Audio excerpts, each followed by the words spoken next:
Shalom. Bersyukur boleh kembali ada di Persekutuan Wanita GBI City of Love di tempat ini. Thank you, Pastor Timothy, ya dengan Ibu Evelyn, my friend, sahabat baik saya.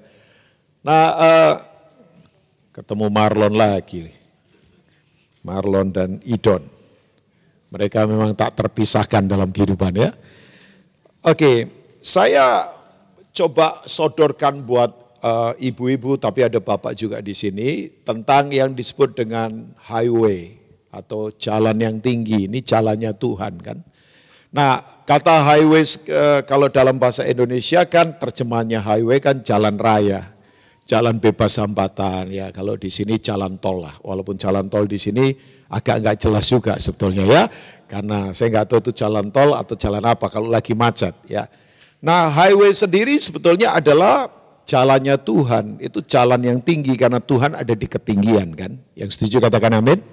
Nah, tapi saya nggak bilang ini secara hanya fisikal biasa, tapi ya memang aplikasinya dalam kehidupan yang fisik nanti kita akan coba memperhatikan ini. Nah, salah satu nubuatan yang menurut saya begini, ada seringkali kalau ibu-ibu pelajari, ada nubuatan-nubuatan di perjanjian lama, tapi value-nya, paradigmanya itu perjanjian baru. Walaupun kitab ini kitab perjanjian lama. Misal, ada beberapa kitab yang nubuatan, tapi nuansanya memang perjanjian baru. Nah, salah satunya adalah kitab Yesaya. Yesaya ditulis itu kira-kira 700 tahun sebelum Yesus lahir sebagai manusia. Jadi kalau sekarang ini hampir 2700 tahun yang lalu. Kitab ini ditulis, dia seorang prophet, dia seorang nabi yang memang Tuhan pakai ketajamannya begitu luar biasa. Ya, nah dalam kitab Yesaya kita coba lihat pasal 43, kalau ada di screen boleh tampil. Saya mengganggu nggak ini posisi di sini? Oh enggak ya, oke. Ya kalau mengganggu gimana lagi, memang tengahnya memang di sini ya, jadi ya memang nggak ada harapan kayaknya ya. Ya masa saya ke sana agak nggak enak juga sih ya. Nanti saya ngotbahin Velia lagi ya. Dia tidak perlu dikotbahin, bapaknya pendeta lagi ya. Papa mamanya pendeta, ya almarhum, papanya sahabat baik saya. Nah, Yesaya pasal 43, coba kita lihat mulai ayat yang mulai ayat yang ke-18 saja. Saya akan baca di ya ini, ibu-ibu yang bawa Alkitab boleh lihat, tapi kalau enggak boleh dilihat. Oh, thank you, yang di screen ada juga. Yesaya pasal 43 ayat yang ke-18 sampai dengan ayat yang mungkin ayat 20 ya, 20 atau 21 ya. Nah, ini dia. Firman-Nya, janganlah ingat-ingat hal-hal yang dahulu dan janganlah perhatikan hal-hal yang dari zaman purbakala. Ya, paling enggak enak kan hidup begini, dalam perjalanan terus bergerak. Karena setuju atau tidak, pengharapan itu terus mengarahkan kita bergerak ke depan. Orang hidup dalam pengharapan tidak mungkin terlempar mundur ke belakang. Makanya jangan hidup mundur ke belakang, kepahitan terus sama masa lalu. Begitu ingat sesuatu marah, kecewa, gara-gara dia nih saya begini, salahkan keadaan. Kan paling enggak enak itu. Hidup di masa sekarang tapi terbelenggu oleh masa lalu. Padahal kita jangan ragukan, Tuhan kita bisa mengubah masa lalu kita yang buruk menjadi hari depan yang penuh pengharapan. Amin. Nah, jangan terbelenggu masa lalu. Udah, saya kalau ingat masa lalu, saya sering dipermalukan. Gak apa-apa lah, biasa saja. Masa lalu saya sering gagal, sering banget. Bahkan saya katakan, saya ini sarjana kegagalan. Oh gak apa-apa kan. Kegagalan harus direspon dengan benar, karena menunjukkan berarti ada yang salah yang perlu saya perbarui. Ya kan, enggak apa-apa, biasa sajalah. Kalau masa lalu orang permalukan, masa lalu enggak enak, masa lalu dikecewakan, masa lalu banyak kegagalan, biasa saja itu ya. Tapi saya enggak mau terbelenggu masa lalu. Kan paling enggak enak kan, hidup masa lalu terus sombong. Oh dulu saya kaya, sekarang enggak. Oh dulu saya hebat, sekarang enggak. Udahlah, masa lalu enggak perlu terlalu dibanggakan gimana ya. Biar yang lalu berlalu, karena yang baru sudah datang. Yang setuju katakan amin? Oke. Nah, Tuhan berkata begitu, lihat, kata lihat itu begini, fakta yang tidak bisa dibantah. Misal Rubin Ong itu ganteng, yaitu fakta memang ya. Ketawanya agak menghina saya sih ya. Ya, Pastor Timothy lebih ganteng dari saya lah. Enggak, lihat itu fakta yang tidak bisa dibantah, enggak bisa dibantah karena firman itu enggak mungkin bisa terbantahkan. Amin. Ibu-ibu semua, lihat, aku hendak membuat sesuatu yang baru. Yang aneh begini, sesuatu yang apa? Baru. Yang sekarang sudah tumbuh. Aku hendak kan baru mau tapi sudah tumbuh. Nah, ini yang namanya pengertian sebetulnya. Kan aneh, Alkitab itu kadang-kadang ada bahasa-bahasa yang aneh. Saatnya akan datang, tapi sudah tiba sekarang. Kan aneh banget. Panik kita kalau cermati pakai otak kita, saatnya akan datang kan belum, tapi sudah tiba sekarang. Ya kan, Yohanes 4 kan, waktuku belum tiba. Yohanes 2 di Kana. Ya, tapi baru ngomong begitu tiba-tiba waktunya tiba. Karena begini, Tuhan kita kalau bicara waktuku belum tiba, bukan berarti Tuhan tidak punya waktu. Dia lagi take over semua hal dalam kehidupan kita. Amin. Kita nggak mampu, tapi Tuhan mampu. Nah ini dia. Lihat, aku hendak membuat sesuatu yang baru. Yang sekarang sudah tumbuh, belumkah kamu mengetahuinya? Makanya kita perlu mengerti Tuhan. Kita perlu mengerti. Nah konteks ini adalah jalan-jalan Tuhan. Ya, aku hendak membuat apa? Aneh kan. Jalan di mana? Di padang gurun dan sungai-sungai di padang belantara. Saya ingatkan buat ibu-ibu semua, kita ini ada pada masa yang gak gampang loh sekarang. Saya dengar orang jualan properti saja sekarang, dijual murah gak laku loh. Serius, ini orang lagi goncang semua. Saya lihat beberapa perusahaan properti di depan mata, goyangnya luar biasa. Ya, mungkin ibu-ibu lebih tahu dari saya lah. Kita ada di masa krisis yang tidak gampang, bahkan mungkin tahun depan bisa saja terjadi turbulensi yang kita tidak tahu loh. Udah, bahkan saya katakan ini perang peradaban sudah di depan mata. Ini yang disebut dengan ideologi war. Ini sudah perang ideologi sudah di depan mata. Pola semuanya berubah, makanya saya berharap Menteri Pendidikan yang baru nanti cermati ini. Tapi coba Pak Tim sekarang. Lecture orang sekarang kuliah, tidak perlu datang ke kampus. Makanya yang bikin kampus gede-gede nanti ke depan mungkin. Saya nggak tahu apa yang akan terjadi. Bayangkan orang sekarang sekolah cuma di kamar loh, bayangkan. Saudara tinggal beli modul, sudah. Nanti udah, mau dosen gaya apa, udah tinggal itu. Nanti kesehatan, ibu-ibu. Saudara kalau lihat Halodoc itu sekarang, coba konsultasi sakit, tidak perlu pergi ke dokter sekarang. Oh iya, nanti apalagi dengan nanosistem. Oh saudara percayalah, ini terjadi percepatan aneh. Nanosistem gini, hanya makan, saya nggak tahu, serum tertentu, orang bisa kemudian sakitnya di mana langsung akan diobati di sana. Coba, nah sebetulnya kita lagi ditarik pada cara hidup individualisme. Bahkan sekarang di kekristenan orang ngomong gini, ngapain pergi ke gereja? Di rumah saja setel YouTube. Kamu mau model pengkhotbah kayak apa coba? Semuanya tersedia. Artinya yang lagi diserang sekarang ini adalah gaya hidup komunal, persekutuan orang percaya. Nah kita ngumpul di sini kan supaya saling bersekutu, saling menguatkan satu dengan yang lain. Nah saya tidak akan membahas ini pertempuran generasi ke depan sebetulnya ya. Saya tidak akan membahas ini, tapi gereja mesti bersiap. Kalau enggak, kita akan panik, responsif. Makanya kadang-kala gereja begitu ada apa baru ngadakan seminar apa, itu berarti teachingnya enggak kuat. Pengajaran mesti kuat. Saya enggak mau jadi Kristen yang responsif, ya kan? Karena saya mau terus belajar, bukan saya sudah pinter. Saya mau diskusi terus dengan orang-orang yang memang Tuhan urapi, supaya kita ngerti ke depan ini bagaimana. Karena banyak yang totally different. Ya, di depan mata sudah digital money akan sudah dipakai. Orang sudah enggak lagi pakai uang kertas, bayangkan. Semua baik digital. Coba, udah sistem ini sudah disiapkan.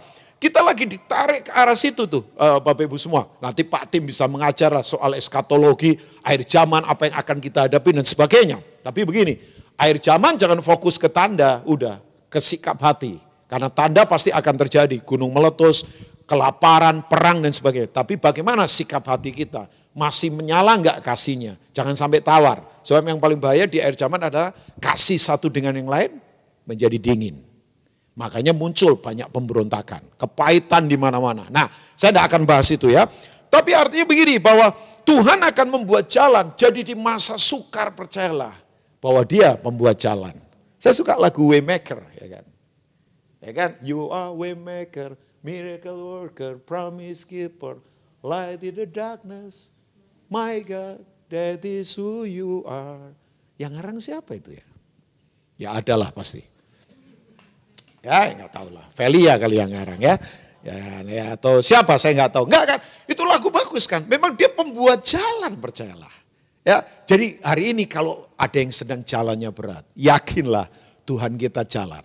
Loh, Yesus berkata, I am the way and the truth and the life. Bahwa dia adalah jalan, dia kebenaran, dia adalah kehidupan. Yohanes pasal yang ke-14 ayat yang ke-6. Kita tahu itu ya. Oke. Nah, ayat yang ke-20, ya coba sampai ayat 21 mungkin. Binatang hutan akan memuliakan aku, serigala dan burung unta, sebab aku telah membuat air memancar di padang gurun dan sungai-sungai di padang belantara untuk memberi minum umat pilihanku. Ayat 21 baca sama-sama jemaat 23, umat yang telah kubentuk bagiku akan memberitakan kemasyuranku. Yang setuju katakan, oke. Nah dari ayat-ayat ini Bapak Ibu semua, saya coba akan menyodorkan pengertian kita tentang jalan-jalan Tuhan.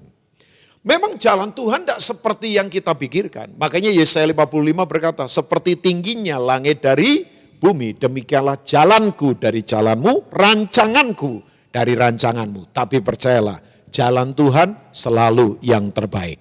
Amin. Nah begini prinsip yang pertama, karena jalan Tuhan adalah jalan yang tinggi, Bapak Ibu semua, makanya kalau orang ada di jalan Tuhan, pasti akan mengalami begini, sudut pandangnya jadi beda memang. Ya kan?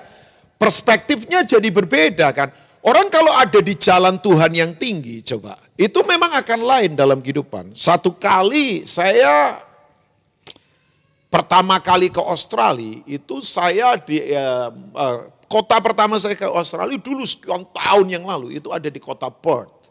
Pertama pelayanan ada di kota Perth, sebab di sana ada orang yang namanya sama-sama Ong, namanya Pastor Daniel Ong.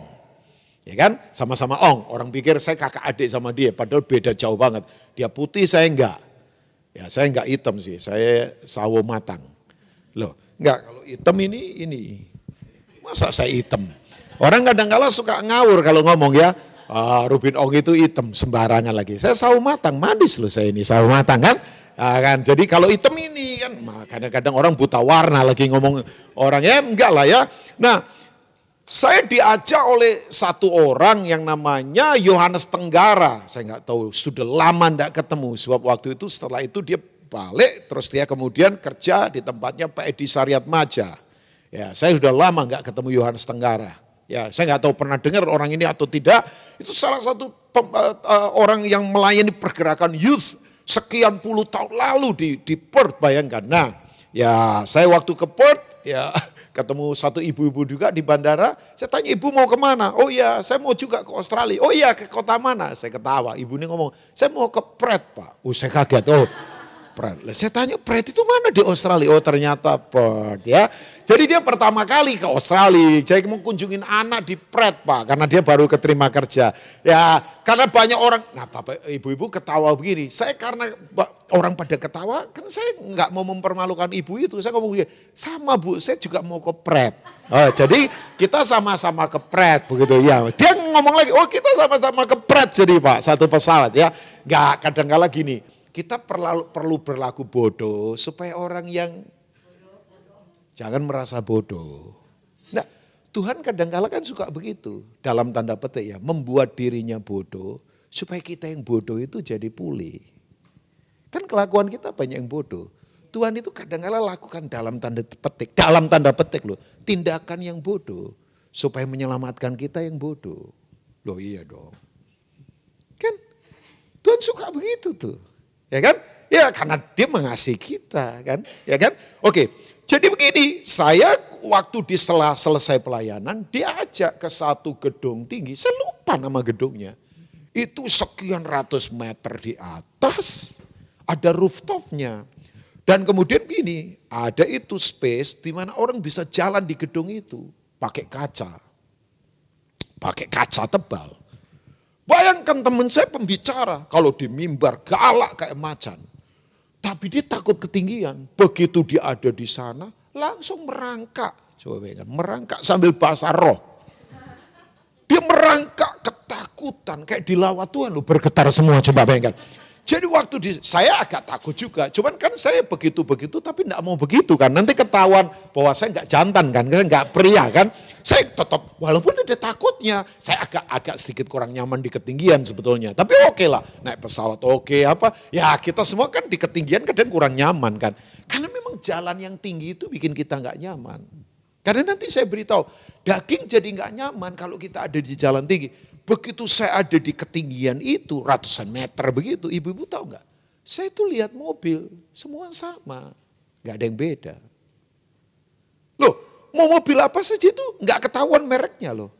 Apalagi yang pakai kacamata, nggak ketahuan mereknya, mau mobil saja nggak kelihatan. Mau pakai kacamata Ray-Ban, Carrera lah, atau saya nggak terlalu tahu merek kacamata, sudah.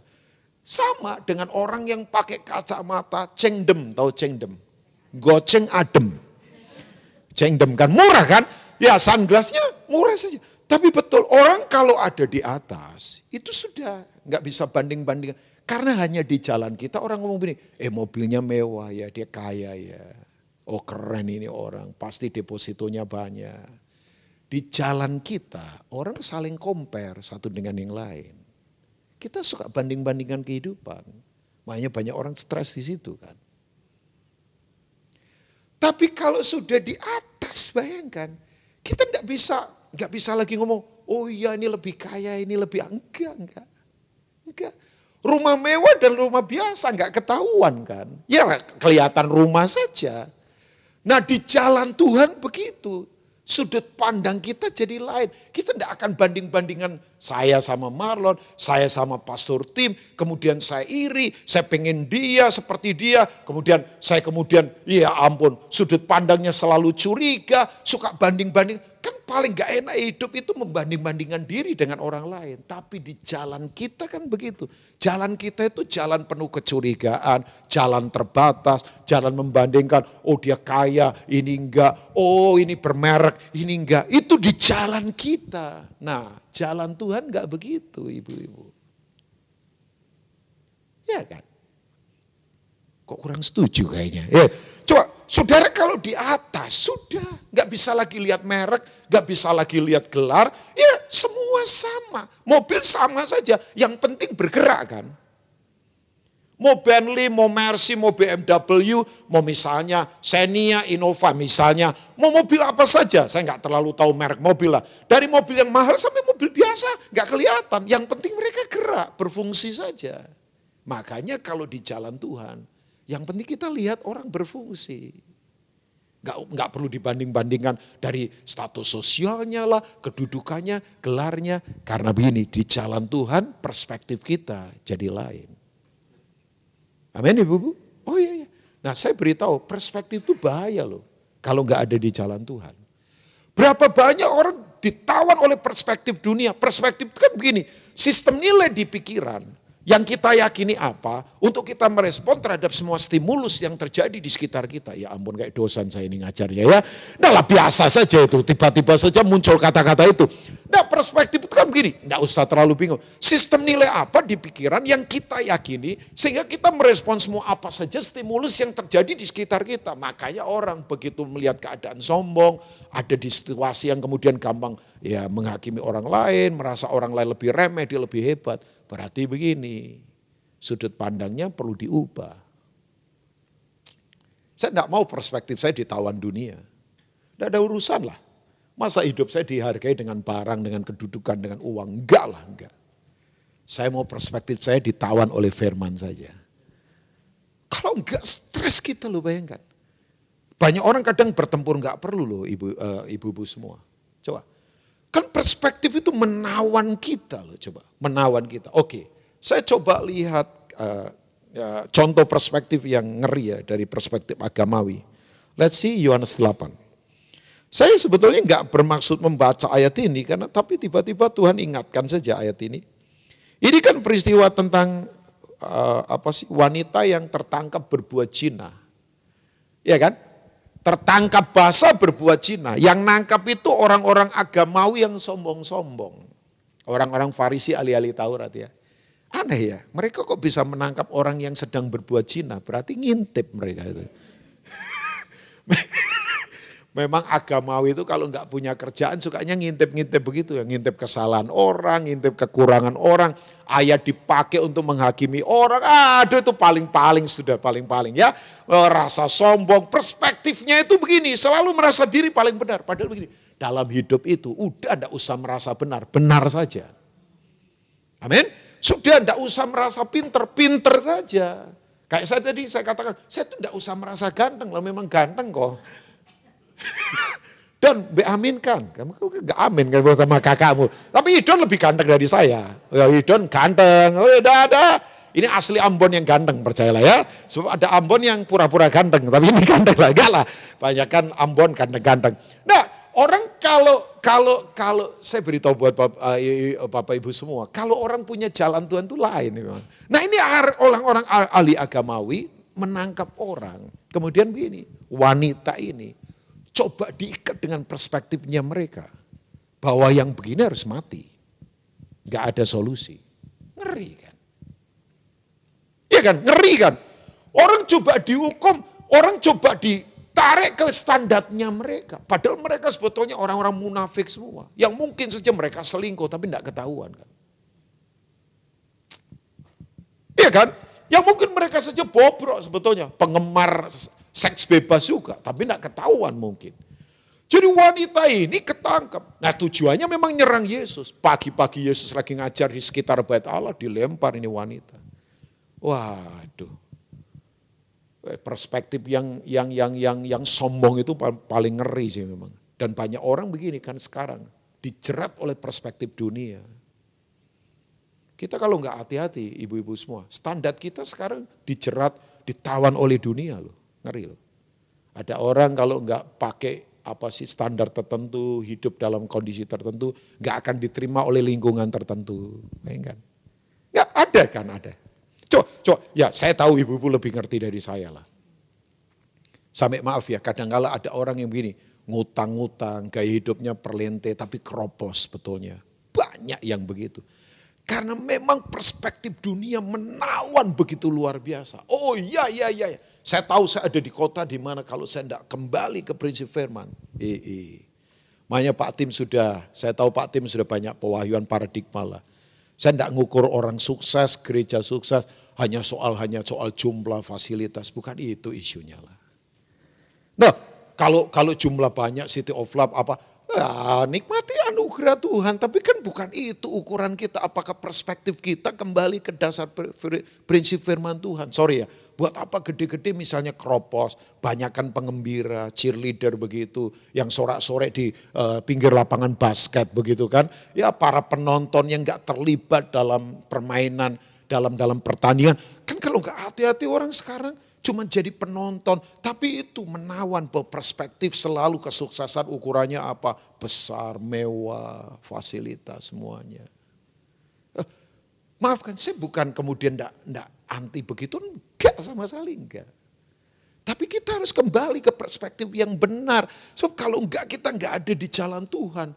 Wow, nanti saya akan beritahu jalan Tuhan itu apa? Jalan Tuhan yang tinggi tapi aneh. Kita harus ketemu jalan Tuhan. Gimana caranya? Jalan Tuhan yang tinggi begitu ya. Ya, sudah tahu begitu dilempar begitu. Tahu enggak orang-orang Farisi ngomong begini sama Yesus. Guru, menurut hukum Taurat, hukum agama kita, mati nih harus dilempar pakai batu.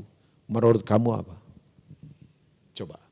Yesus didesak begitu, saya suka sekali ini bahasa anugerah. Coba kita lihat ayat yang ke-8.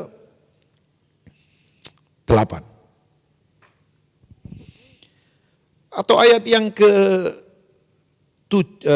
bagian B, terus kemudian kita ke ayat 7 saja. Sampai ayat 8 kita baca di ayat-ayat ini.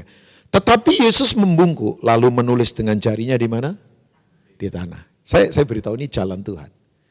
Ini bahasa kasih karunia. Bayangkan Tuhan yang tinggi itu membungkuk dan menyentuh tanah.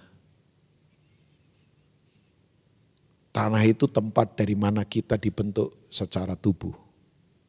Tuhan sentuh kita di situ loh. Oh ini dalam loh ibu-ibu. Ini bahasa kasih karunia. Yang dari tinggi jalannya turun membungkuk.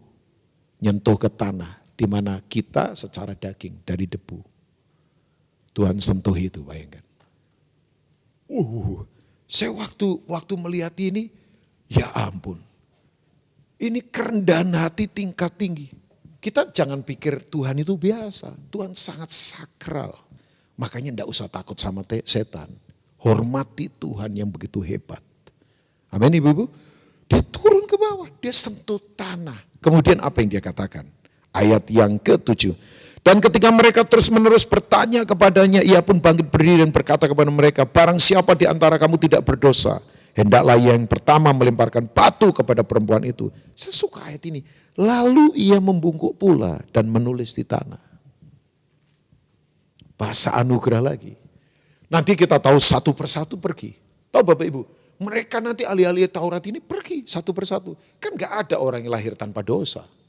Iya kan? Satu persatu pergi. Dan yang hebat Alkitab katakan, yang pergi mulai dari yang tua dulu, diikuti yang muda. Kenapa yang tua pergi dulu? Sebab makin tua, makin banyak dosanya. Karena berarti makin lama dia hidup. Ya, itu sindirannya Alkitab memang dalam. Alkitab itu penuh bahasa satir yang kalau orang waras baca ini terpukul-pukul. Saya ini kalau baca ini kayak ditempeleng, ibu-ibu semua. Nah waktu mereka pergi, saya mau tanya buat ibu-ibu semua, enggak usah pakai ketuhanannya. Yesus tahu enggak mereka pergi? Tahu banget. Tahu, dia maha tahu, tapi udah sisihkan kemahatauannya dia. As a man sebagai manusia, dia tahu dia pergi. Tapi tahu enggak ibu-ibu, ayat berikutnya ngomong begini nih. Saya langsung lompat ke ayat yang ke-11. Tuhan tanya begini, mereka ada di mana? Adakah yang menghukum kamu perempuan? Jawabnya, apa? Tidak ada Tuhan. Lalu kata Yesus, saya suka sekali kata ini. Perspektif Tuhan itu selalu memerdekakan, tidak pernah membelenggu. Makanya kalau ada di sini yang sekarang ini, jalannya kok terikat. Terikat kesombongan, terikat standar dunia. Dunia itu membelenggu dengan sudut pandang yang kemudian mengikat kita. Berarti perlu recheck lagi diri. Iya dong. Masa kita hidup terbelenggu oleh standar dunia? Dunia kuasai kita dengan perspektif yang gak jelas. Bayangkan, kita ukurannya diukur dari luar sana, terbelenggu ke sana, terus hidup hanya terguling-guling di situ terus. Janganlah. Sebab Alkitab berkata begini, tidak ada Tuhan. Lalu kata Yesus, aku pun tidak menghukum engkau. Saya suka kata ini, pergilah. Katakan pergilah. Dan jangan berbuat dosa lagi mulai dari sekarang. Yesus lagi melepaskan wanita ini dari perspektif yang membelenggu dia. Udah, lepaskan dirimu dari semua ikatan yang tidak perlu. Aku tidak menghukum engkau kok, aku melepaskan. Makanya betul, hanya di perspektif Tuhanlah orang merdeka. Yang setuju katakan amin. Orang merdeka, orang tidak terbelenggu oleh apapun. Be yourself. Jadi dirimu sendiri. Tidak perlu takut dalam kehidupan. Udah, saya suka.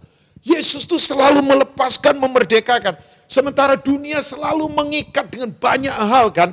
Karena begini makanya kembali kepada jalan Tuhan. Karena jalan Tuhan itu selalu memerdekakan kita. Makanya orang kalau ada di jalan Tuhan, sudut pandang jadi beda. Ya, saya enggak ukur Marlon dari penampilan, enggak lah. Ya, saya enggak ngukur Marlon dari aktivitasnya dia dalam pelayanan. Saudara akan kaget loh, sebab banyak orang kelihatan jabatannya hebat di gereja, tapi kropos di dalam. Oh iya, jadwal pelayanannya padat, tapi berantakan hidupnya. Karena sekali lagi begini, bahwa kalau kita ada di jalan Tuhan, lain memang sudut pandang kita. Nah, kembali lagi, saudara mau ada di jalan Tuhan? Oh kurang mantap, saudara mau ada di jalan Tuhan? Jalan Tuhan yang tinggi, highway itu, jalan Tuhan yang ada di atas. Itu hanya bisa ditemui kalau kita memiliki yang disebut dengan ini, the road of humility, jalan kerendahan hati. Tuhan kan tinggi kan, ya kan? Ketinggian Tuhan tidak terbatas. Makanya saya tidak mau ukur Tuhan, oh Tuhan itu gimana? Gak terbatas, bayangkan, gak terbatas. Makanya kadang-kala hati-hati, ada satu anak saya duduk di satu kali saya pelayanan di Australia, duduk dengan satu anak, teenager, belasan tahun. Saya suka bergaul sama anak muda, dan dia ngomong begini sama saya, Pastor Rubin, Dia waktu itu panggil saya Om Rubin. Saya ngomong, jangan panggil Om dong. Nanti kayak Om Girang begitu kan gak enak saya. Panggil, ya secara usia sebenarnya layak dipanggil Om lah. Om Tim begitu kan, sudah layak lah Om Tim ya. Bu Evelyn layak lah Om Tim, coba bayangkan seumuran kan kita. Nah kan waktu dia panggil Om, saya ngomong, ya boleh lah Om, tapi jangan panggil Om lah ya kan. Gak enak juga. Ya saya ngomong, panggil saja Pak Rubin boleh lah, sebenarnya sama juga lah ya. Nah dia ngobrol-ngobrol sama saya, tahu nggak? Dia ngomong gini sama saya kaget loh. Om Rubin, kita itu kalau lihat Tuhan kan kadang-kala kok dibatasi ya. Saya tanya kenapa? Iya, misalnya begini, kok ada tempat yang begitu besar namanya sorga, tempat ini. Tuhan ada di dalamnya. Berarti kan Tuhan lebih kecil daripada tempat. Saya kaget. Coba. Loh, kan Tuhan itu besar. Tak terbatas, jalannya tak bisa dibatasi. Masa Tuhan kok dikurung tempat? Bahwa ada tempat besar, kerajaan sorga begitu, Tuhan ada di dalamnya. Saya kaget. Saya begitu dengar ini, bayangkan urat agama saya agak kecepet waktu itu ya. Karena memang ada urat agama yang perlu dipotong ternyata. Saya sampai ngomong sama dia begini, tadi pagi kamu sarapan apa? Kok pinter begini, coba bayangkan.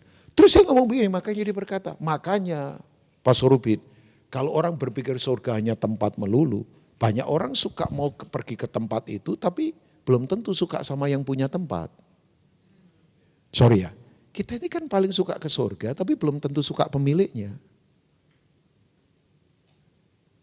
Kurang tersindir kayaknya ya. Dan saya beritahu, semua pengajaran agama memang mengajak ke tempat itu. Makanya begini, saking cintanya tempat itu, orang halalkan segala cara, termasuk korbankan orang lain dan menganggap benar hanya ke tempat itu. Padahal tujuan tertinggi kita adalah seperti Yesus kan. Amin. Loh, kok kurang setuju dengan saya? Iya kan tujuan kita tertinggi pasti. Saudara kalau dapat pemiliknya, tempatnya pasti saudara dapat. Misal, saya suka rumahnya Pak Tim. Belum pernah diundang sih. Ya, sama-sama sibuk. Memang akhir zaman pendeta sibuk semua sih ya. Pak Tim juga mau ngomong, ala sibuk juga ternyata ya. Nah, misalnya begini, contoh saja. Saya suka tempatnya Pak Tim. Atmosfernya, makanannya, kan surga berkat tempat enak. Tapi saya enggak suka Pak Tim, kan kurang ajar. Banyak dari kita kan suka begitu. Hanya suka surga tapi enggak suka Yesus. Karena jalannya Yesus itu enggak enak. Jalan Yesus ada 3. Penderitaan daging. Makanya Paulus berkata begini, aku kuasai tubuhku, latih. Tahu enggak bahasa aslinya? Dia pukuli tubuhnya sendiri sampai memar. Tubuh ini kalau enggak dipukuli, inginnya yang enggak. Inginnya yang mewah, inginnya yang sombong, makanya harus dipukuli terus. Nah sayang diterjemahkan oleh satu aliran penderitaan. Yang enggak mau kaya, yang enggak mau sukses, ngemis di pinggir jalan, menderita, tinggal enggak mau di rumah, di kawasan kumuh supaya suci. Itu salah sebetulnya. Karena dia terjemahkan secara harfiah. Tapi jalannya Yesus yang pertama adalah penderitaan batin, penderitaan daging. Yang kedua jalan Yesus apa? Servanthood, kehambaan. Yang ketiga jalan Yesus adalah kerendahan hati. The root of humility. Nah, jalan Tuhan yang tinggi, Tuhan yang tak terbatas. Susah kan mencapainya. Tapi bersyukur, Yesus turun jadi manusia untuk memberi teladan bagaimana hidup di jalan Tuhan. Oke, Filipi 2 ayat yang kelima. Let's see ya. Nah ini kita nih kalau nggak ada di jalan Tuhan, Bapak Ibu semua, kita nggak akan kuat. Oke. Nah ini yang disebut dengan, coba perhatikan, ini yang disebut dengan teologi. Ada yang tahu nggak teologi apa? Marlon, ini teologi apa ini? Ada yang pernah belajar? Teologi apa? Velia, pernah tahu nggak ini teologi apa? Nah, ini teologi, yang sekolah teologi ya pasti pernah diajar inilah. Kecuali lupa ya, kalau lupa ya susah ya. Memang akhir zaman banyak yang lupa sih. Punya utang lupa itu akhir zaman ya. Punya istri lupa itu memang akhir zaman. Jadi kalau memang banyak orang lupa sekarang, memang akhir zaman sudah dekat. Hendaklah kamu, ayo baca sama-sama Bapak Ibu. Masih sama-sama saya, masih konsentrasi ya sebentar ya.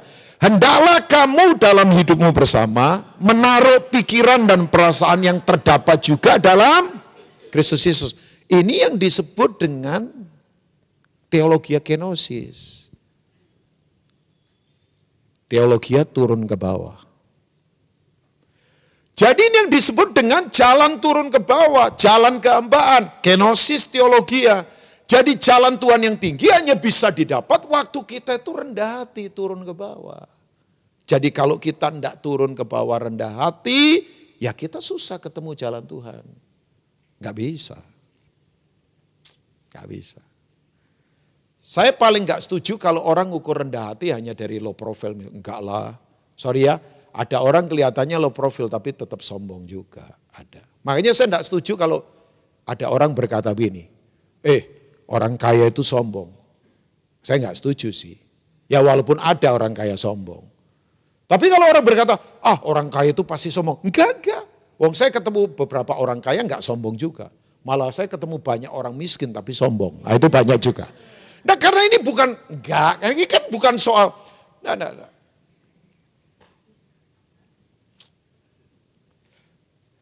Oh, kamu ikut ke sini ya. Nggak apa-apa saya bergeser sedikit ya. Nah karena begini ternyata bahwa kalau kita tidak kembali kepada kerendahan hati, kita susah ketemu jalan Tuhan. Jalan Tuhan yang sangat tinggi, kita mau jangkau pakai apa? Gak bisa. Gak ada pesawat yang bisa menjangkau ke sana.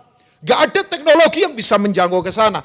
Gak ada fasilitas yang bisa. Tuhan sangat tingginya luar biasa. Tapi waktu Yesus turun, dia memberitahu bagaimana ketemu jalan Tuhan. Yaitu lewat jalan kerendahan hati. Makanya tadi waktu dia membungkuk ke tanah dan menulis. Itu adalah jalan kerendahan hati itu. Jadi kalau kita tidak putuskan ini, kayak kita susah ketemu jalan Tuhan. Yang paling saya takutkan dalam hidup ini adalah memang rasa sombong sih memang. Aduh. Dan sombong itu adalah spiritnya Lucifer sih memang. Ya Yesaya 14 kan. Oke, Yesaya 14 ayat yang ke-13.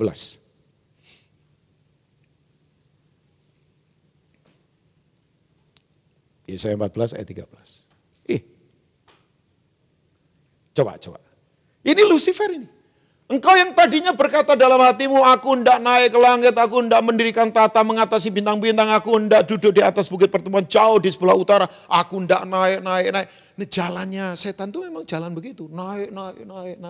Makanya kan lagu kepemimpinan dunia tahu nggak? Naik ke puncak gunung, tinggi sekali. Tahu nggak? Karena begini, yang di atas itu superior, yang di bawah inferior. Makanya injak yang di bawah supaya naik ke atas. Berapa banyak orang suka nginjak orang di bawah supaya dia naik ke atas. Orang lain mati nggak apa-apa, orang lain hancur nggak apa-apa. Yang penting gua naik ke atas. Wah itu sakit itu, Saya sih nggak mau begitu. Iya Pak Tim tahulah ini ya, prinsip begini. Oh yang ngeri. Makanya kalau yang di atas jadi superior, kita anggap yang bawah inferior, nggak berguna. Sekarang ini kan ada atmosfer gini. Udah sekarang ini pokoknya yang kuat hidup, yang lemah mati. Saya tuh lagi kasihan pada orang-orang di bawah sekarang ini. Makanya kalau gereja nggak turun ke bawah lagi. Orang tanya begini sama saya. Kadang-kadang kita dijebak kan. Misal ada orang ateis ngomong begini. Nggak ada Tuhan. Tuhan ada di mana? Where is your God? Coba. Tuhanmu ada di mana? Coba. Ya gak, kita kalau disuruh debat sama mereka soal logika, mana Tuhan? Mana Tuhan? Tuhanmu ada di mana? Ya saya orang ini dulunya pernah jadi Kristen. Makanya saudara hati-hati nyekolahkan anak kayak ke Amerika ke apa gitu. Bayangkan saya punya anak rohani, punya anak sekolah di Amerika, ngajak debat sama saya. Padahal dulu saya ajar juga. Sampai dia ngomong begini sama saya, dulu mau mati gara-gara sakit. Tumpang tangan kita doakan sembuh loh bayangkan. Tapi begitu kuliah di Amerika, kuliahnya di sains lagi coba. Sekarang mau kerja di Yahoo atau apa, pinter banget. Setahun dia bisa gajian kira-kira sekian puluh ribu US dollar bayangkan. Kira-kira hampir 90.000 apa berapa. Gede kan itu. Baru lulus memang very smart. Jadi pulang ke Indonesia papanya panik kan. Makanya, Kak Rubin tolong temui anak ini. Biasalah pendeta kalau lagi begitu memang dicari-cari kan. Kayak kita kayak 911 begitu kan. Wah cepat meluncur begitu. Karena tahu dia ngomong begini sama saya. Coba kamu. Kak Rubin, dulu itu mungkin dokter salah diagnosa saya kali. Coba. Saya udah agak marah itu, marah kudus lah ya. Tapi saya coba jelaskan pelan-pelan dengan kasih Tuhan. Akhirnya dia, oh iya ya. Karena begini, terakhir ini mengalami benturan keras, gak ada solusi. Ilmunya dia gak bisa tolong dia. Tapi Tuhan tolong. Makanya anak-anak kita itu didorong ngalami Tuhan. Jangan teori tentang Tuhan. Ngalami Tuhan. Saya selalu ngomong sama anak saya, Papa boleh pendeta, tapi gak menjamin kamu punya akar yang kuat kalau kamu gak mengalami Tuhan. Izinkan kamu ngalami Tuhan kan. Anak-anak kita kalau nggak ngalami Tuhan gimana? Coba nanti ngalami papanya pendeta kan. Ngalami papanya pendeta enggak menjamin. Saudara ngalami acara kebaktian juga enggak menjamin saudara berubah. Ngalami pendeta khotbah hebat enggak menjamin saudara berubah. Dekat dengan pendeta top enggak menjamin saudara berubah. Kadang-kadang malah pendetanya berubah seperti saudara, bisa saja. Ya kan sepatunya berubah. Cara hidupnya berubah, ya kan bisa loh Pak Tim, kita bisa saja kan. Tapi kan enggak lah ya, seharusnya pendeta dekat dengan orangnya berubah, jadi lebih rohani. Harusnya kan begitu kan. Tapi ibu-ibu saya beritahu sama dia begini. Waktu orang ateis ini yang dulunya kenal Tuhan enggak percaya lagi, dia ngomong, kalau kamu mau ketemu Tuhan, kamu baca Matius pasal 25 ayat 40. Waktu aku telanjang, kamu memberi aku pakaian. Waktu aku lapar, kamu memberi aku makan. Waktu aku sakit, kamu melawat aku. Waktu aku di penjara, kamu kunjungin aku. Apapun yang kamu lakukan pada orang yang paling hina, kamu lakukan untuk aku. Jadi saya beritahu, kalau kamu mau ketemu Tuhan, ya gereja harus melayani ke bawah yang beginian. Karena Tuhan menyamar di tengah-tengah orang miskin, orang-orang sakit, orang-orang kelaparan. Jadi kalau kita tidak turun ke bawah ke situ, ya nggak ketemu jalan Tuhan. Dia kaget. Diam sih akhirnya. Kalau diam berarti dia mikir.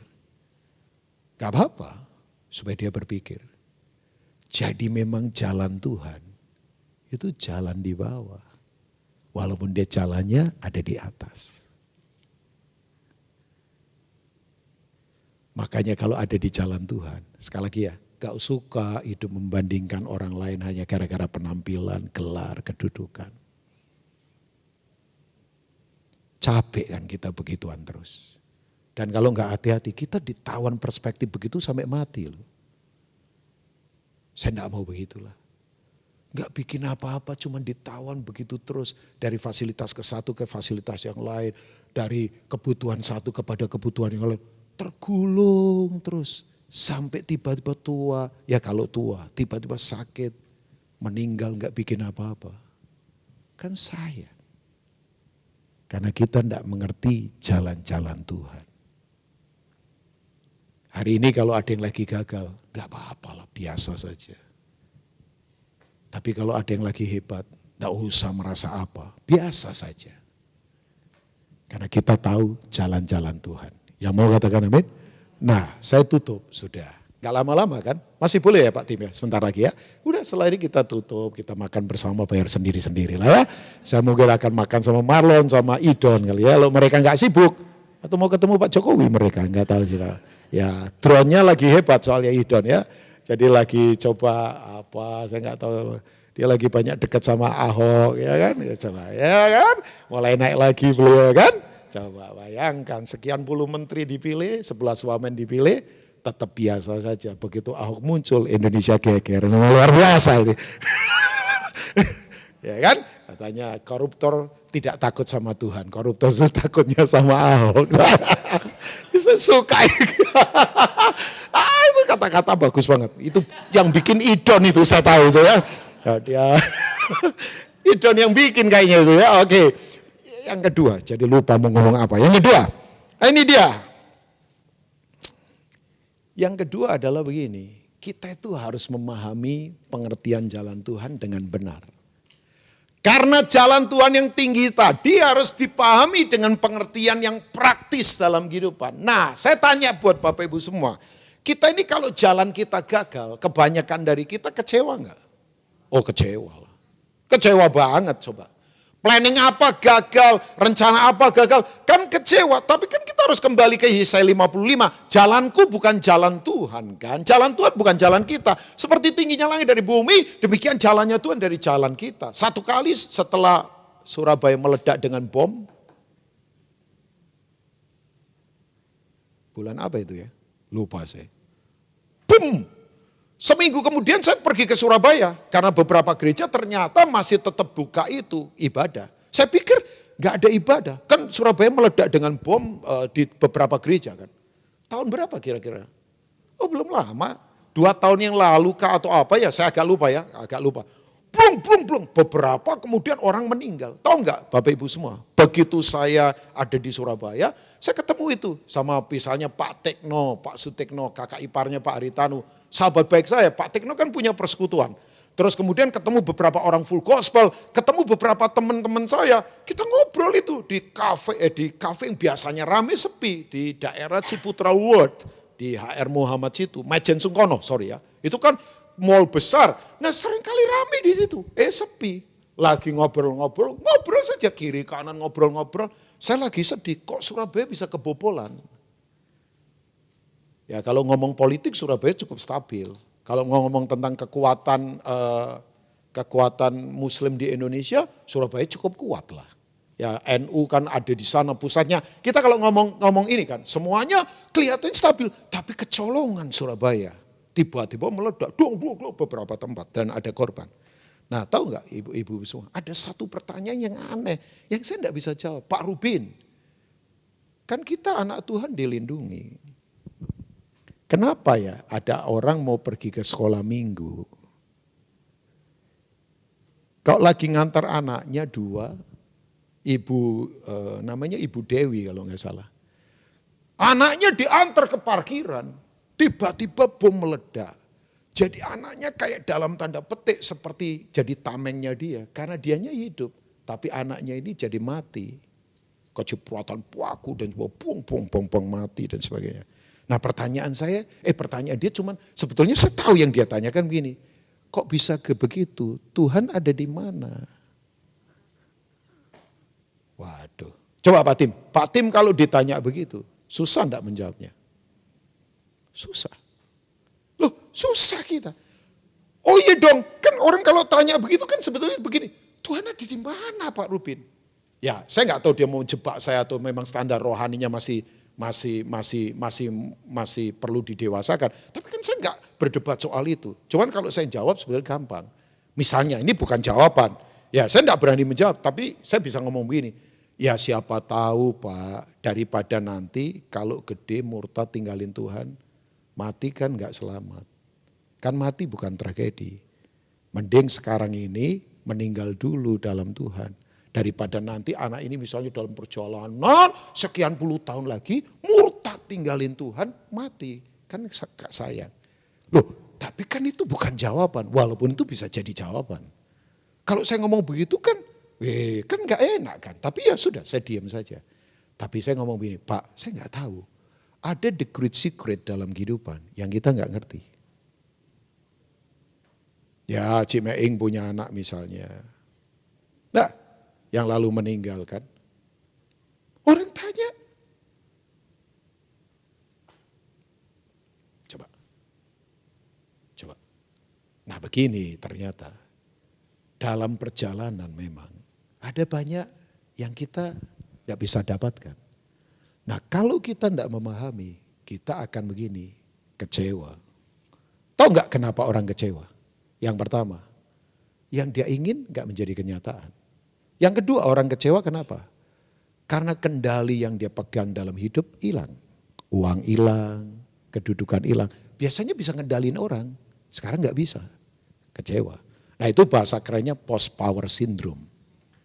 Orang bisa kecewa. Nah saya tutup. Saya tuh suka kitab-kitab kecil.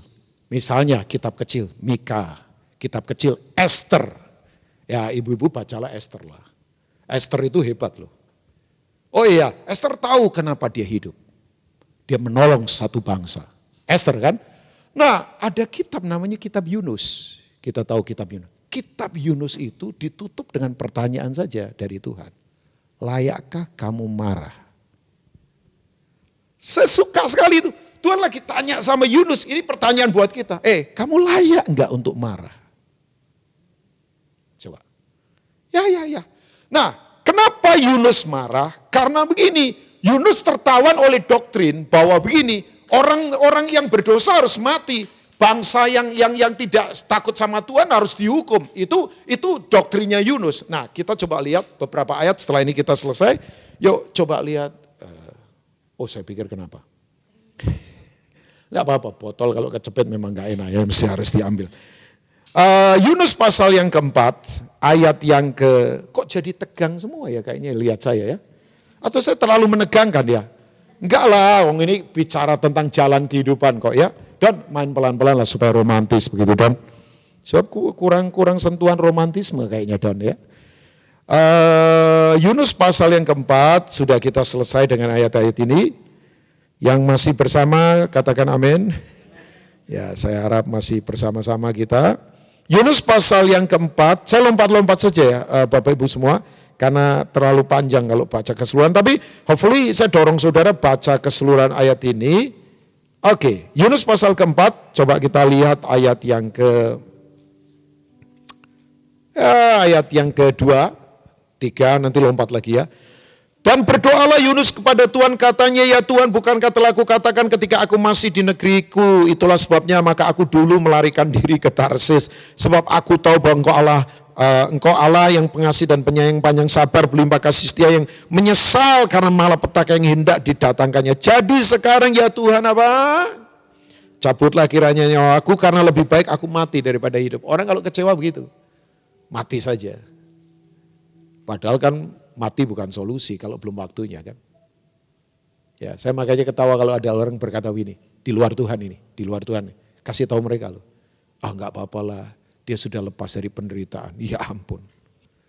Orang itu kalau di luar Tuhan, mati itu setelah itu lebih mengerikan dari penderitaan yang dia alami. Pernah ketemu orang yang sakit berat di luar Tuhan, begitu mati orang ngomong gini, ya dia sudah lepas dari penderitaan, ya ampun. Justru di sananya lebih menderita lagi. Ya makanya saudara harus menginjil supaya orang. Ya itu tanda saya harus selesai kayaknya ya. Enggak lah, masih boleh ya. Oke, kembali lagi. Nah ini dia. Tetapi firman Tuhan. Apa Bapak Ibu? Coba renungkan. Layak enggak kita marah? Coba. Kadang ya, yang enggak sesuai seperti yang kita harapkan terjadi, kita marah loh. Layak enggak engkau marah? Ya. Enggak, merenung saja. Kita kan paling begitu. Begitu enggak terjadi planning kita, marah. Salahkan keadaan, salahkan pendeta, salahkan Tuhan. Tuhan yang tak kelihatan dilawan, apalagi manusia yang kelihatan pasti dilawan. Orang kalau selalu melawan Tuhan yang tak kelihatan, pasti gampang melawan orang yang kelihatan. Udah prinsipnya begitu. Coba kita lihat lagi. Ayat yang kelima. Lalu Yunus setelah keluar meninggalkan kota itu, tinggal di sebuah timurnya. Ia mendirikan sebuah pondok dan duduk di bawah naungannya, menantikan apa yang akan terjadi di atas kota itu. Saya suka sekali ayat yang ke-6. Lalu atas penentuan Allah, tumbuhlah sebatang pohon jarak melampaui kepala Yunus untuk menaungnya, agar ia terhibur daripada kekesalan hatinya. Yunus sangat bersuka cita karena pohon jarak itu. Aneh, makanya betul ya. Orang itu kalau tidak memahami jalan Tuhan, sukacitanya selalu dibangun dari yang di luar. Dapat mainan baru, barang baru, tas baru, sepatu baru, mobil baru, rumah baru, pekerjaan baru, istri baru misalnya ya. Janganlah. Ya kan? Enggak, artinya begini, orang suka yang begituan. Atas penentuan Tuhan, Tuhan kasih pohon jarak supaya naungi dia. Tapi tahu enggak Bapak Ibu, nanti ayat berikutnya lagi, atas penentuan Tuhan, dalam waktu semalam saja, ulat keluar. Ulatnya grogoti pohon jarak itu. Yunus marah lagi. Ya kan, orang itu begini, kalau hiburannya hilang, marah selalu.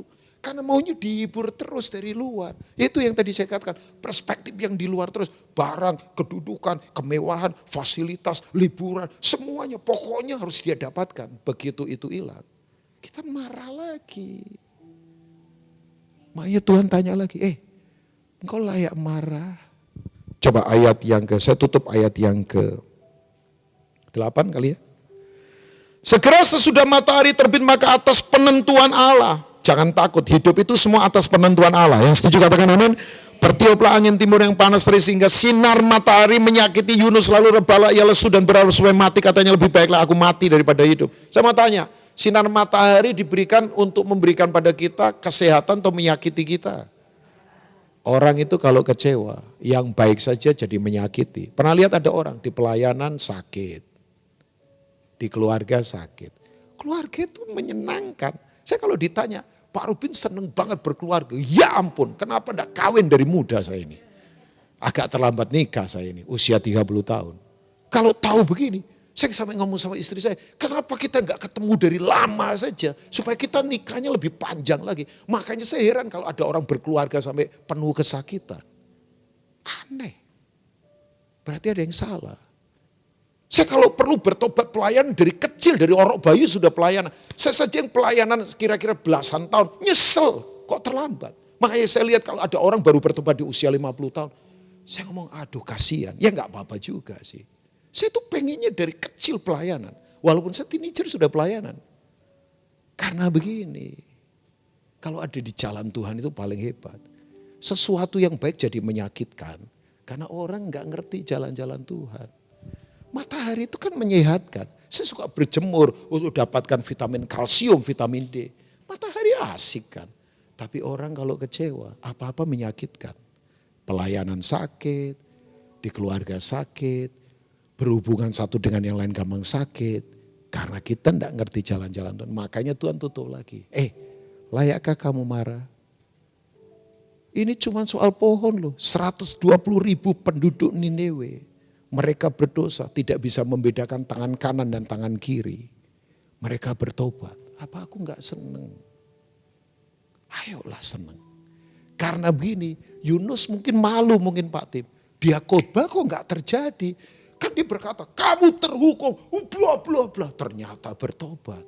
Tuhan cabut hukumannya. Kan dia rasa, gengsi dong gua. Yang saya rencanakan kok enggak terjadi. Gimana nanti orang ngomong apa?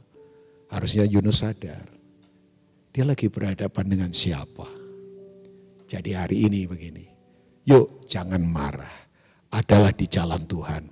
Karena jalan yang tinggi, jalan yang hebat, jalan yang tak terkalahkan oleh jalan dunia. Boleh kita ada di padang gurun, tapi Tuhan bisa bikin jalan di padang gurun. Tuhan memberkati, Tuhan sungguh-sungguh menolong kita. Amin. Mari bangkit berdiri.